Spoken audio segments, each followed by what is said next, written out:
शहज़ादों का इम्तिहान बहुत पुराने ज़माने का ज़िक्र है। समंदर पार एक छोटे से मुल्क पर एक बादशाह हुकूमत करता था। इस बादशाह की एक 15-16 साल की बेटी भी थी जिसका नाम शहज़ादी अंबर था। शहज़ादी अंबर बेहद हसीन और खूबसूरत थी। यही वजह थी कि बहुत सारे शहज़ादे शहज़ादी अंबर से शादी करने की ख्वाहिशमंद थे। हर रोज़ किसी न किसी मुल्क के उस शहज़ादे का रिश्ता आया करता था। चुनांचे शहज़ादी अंबर बादशाह की इकलौती औलाद थी, इसलिए बादशाह इससे बेहद मोहब्बत करता था। इसकी ख्वाहिश थी कि शहज़ादी को एक ऐसा शौहर मिले जो खूबसूरत होने के साथ-साथ रहमदिल और बहादुर भी हो। आखिरकार बहुत सोच-विचार के बाद इसने अपने कासिद को तमाम मुल्कों के शहज़ादों के पास भेजा और उन्हें ये पैगाम भिजवाया कि शहज़ादी अंबर की शादी बादशाह उससे करेगा जिससे का वो इम्तिहान लेगा और वो इम्तिहान में पास होगा। जो शहज़ादा भी इस इम्तिहान में पूरा उतरेगा, उससे शहज़ादी अंबर की शादी कर दी जाएगी।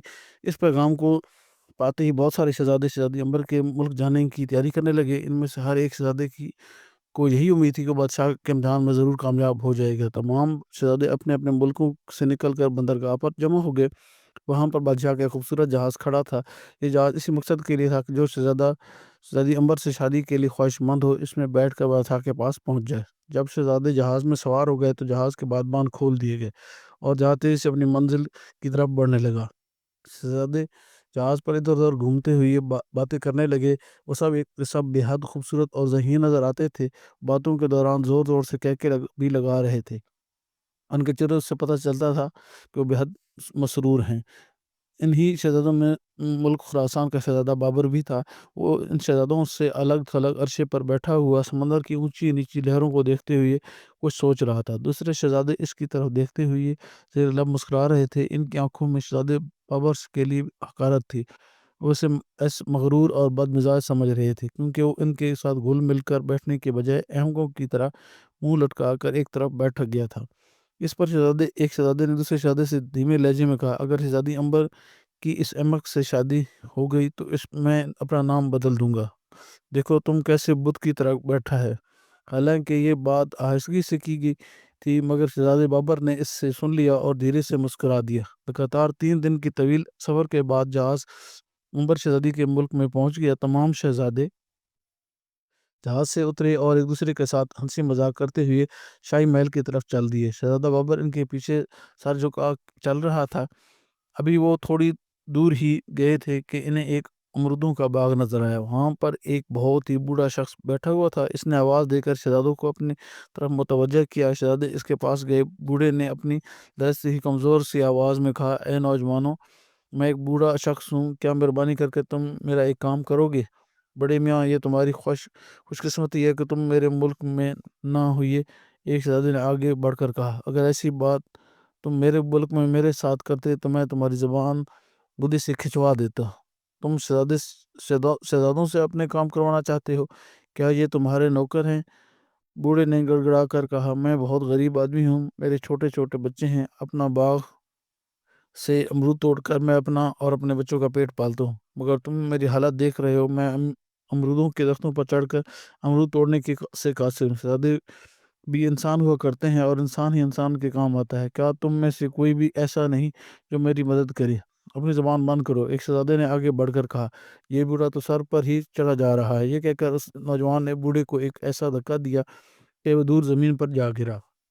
तमाम शहजादों ने एक फलक शगाफ कहका लगाया, मगर इसी वक्त शहजादा बाबर तेज़ी से आगे बढ़ा और बूढ़े को सहारा देकर उठाया। तमाम शहजादों को जैसे सांप सूंघ गया हो। फिर इनमें से एक शहजादे बोला, इस बूढ़े को सहारा देने वाला ये नौजवान मुझे ज़्यादा तो नहीं बढ़ई की औलाद मालूम होता है। शहजादा बाबर ने कहा, तुम लोगों को एक बूढ़े आदमी को सुनाते सताते हुए ये शर्म आनी चाहिए। क्या तुम लोगों के दिलों में अपनों से बड़ों के लिए कोई इज्जत नहीं? एक लंबे तिरंगे शहजादे ने इसके पास आकर कहा, अपनी ये नसीहतें अपने पास रखो और बूढ़े को क्या हक पहुँचता है कि ये हमसे अमरूद तोड़वाने का बेहुदा मुतालबा करे। इसमें से बेस बेचारे बूढ़े का भी कोई कसूर नहीं है। वो तुम्हारी शिकायत शक्लें देखकर ये समझा था कि तुम लोग शरीफ नज़र आते हो। इसकी बात मान लोगे, इसको क्या पता था कि तुम इतने मगरूर और बदतमीज़ होगे। शहज़ादे बाबर ने जवाब दिया और बूढ़े के कपड़ों से गिर झाड़ने लगा और जो ज़मीन में गिरने की वजह से इसके कपड़ों पर लग गई थी। इसकी बातें सुनकर तमाम शहज़ादों के चेहरे गम और गुस्से की शिदत से सुर्ख हो गए। इस लंबे तरह के शहज़ादे ने अपने साथियों से कहा कि इस बेवकूफ़ शहज़ादे ने एक गरीब बूढ़ी की हिमायत में हमारी सख्त बेइज्जती की और तौहीन की है। अब हम इसे ज़िंदा नहीं छोड़ेंगे। اس کی بات سن کر تمام شہزادوں نے اس کی تائید کی۔ ایک شہزادہ جو کہ اپنے اپنے آ- اپنے آپ کو تلوار کا دھنی سمجھا تھا، اپنی مان سے تلوار نکال کر بولا، میں اس احمق سے تم سب کی بےعزتی کا بدلہ لوں گا۔ شہزادہ بابر نے اس بوڑھے کو ایک طرف ہٹا دیا اور اپنی تلوار نکال کر اس نوجوان کے شہزادے کے مقابلے میں ڈٹ گیا، مگر وہ نوجوان شہزادہ بابر کے سامنے زیادہ دیر تک نہیں جم سکا۔ شہزادہ بابر نے پینترے بدل کر تلوار کے ایسے ایسے ہاتھ دکھائے کہ مد مقابل جلد ہی بے بس ہو گیا۔ شہزادہ بابر نے تلوار کا ایک ایسا ہاتھ مارا کہ شہزادے کی تلوار اس کے ہاتھ سے نکل کر فضا میں بلند ہوئی اور اس کی نوک امرود کی درخت میں لٹکے ہوئی ایک بڑے سے امرود میں پیوست ہو گئی، اور پھر تلوار اس کے امرود میں لٹکی ادھر ادھر جھولنے لگی۔ ہاں شہزادے حیرت سے یہ ماجرا دیکھ رہے تھے۔ شہزادہ بابر نے آگے بڑھ کر تلوار کی نوک اس شہزادے کے سینے پر رکھ دی۔ اگر وہ چاہتا تو اس کو ہلاک بھی کر سکتا تھا۔ ہارنے والا شہزادہ شرمندہ ہو کر ایک طرف سر جھکا کر کھڑا ہو گیا، اپنے ساتھی شہزادے کو شکست دے دی۔ وہ تمام کے تمام باغ کی گھاس پر بیٹھ کر ہانپنے لگے۔ شہزادہ بابر پھرتیلا ثابت ہوا اور اس نے تمام شہزادوں کو جلد ہی تھکا مارا تھا۔ سب شہزادے اس سے سخت نفرت محسوس کرنے لگے تھے، مگر اس کا کچھ بھی نہیں بگاڑ سکتے تھے۔ ان سے نمٹ کر شہزادہ بابر امرود کے درخت پر چڑھ کر بوڑھے کے لیے امرود توڑنے لگا۔ جب بوڑھے کا ٹوکرا بھر گیا تو شہزادہ نیچے اتر آیا اور پھر وہ اچانک حیرت زدہ رہ گیا۔ باغ میں ایک کٹیا بنی ہوئی تھی۔ اس کٹیا کا دروازہ کھلا اور اس میں سے بادشاہ، ملکہ اور شہزادی باہر نکلے۔ تمام شہزادے گھبرا کر کھڑے ہو گئے۔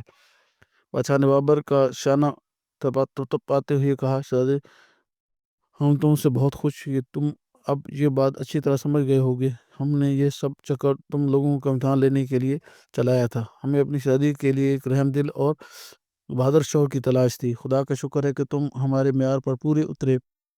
تم نے ہی ان دوسرے شہزادوں کی طرح غرور اور نہ ہی ان کی طرح بدتمیز ہو۔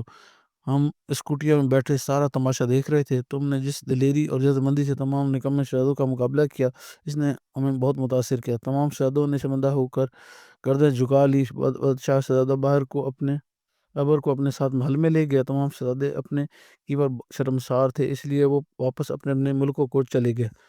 چند ہی دنوں بعد شہزادہ بابر اور شہزادی امبر کی بڑی دھوم دھام سے شادی ہو گئی، اور اس طرح شہزادہ بابر اپنی رحم دلی اور جذبہ مندی کی بنا پر دنیا کی خوبصورت ترین شہزادی سے شادی کرنے میں کامیاب ہو گیا۔